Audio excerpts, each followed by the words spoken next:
biraz saçma balkaba kutularına sırı. 3 tane geldi pulsuz. Havai. Allah ekrim ona kusağı çıktı süper. Ben şunu yerleştirdim.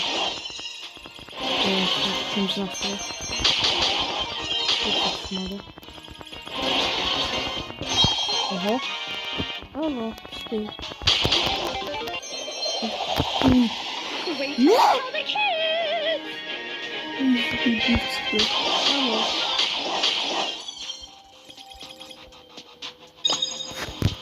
Oy. Ve pis bir haberim var. Ya mənə görə pisdir. Mənə görə pis bir şey var ki, bu kostümü ala bilməyəcəm o bir hesabımda. Yəni öz hesabımda. Çünki 53 çalmasım var. Ala bilməyəcəm kostümü. Ona görə bir ildə gözləməliyəm. Bəs sağ olun.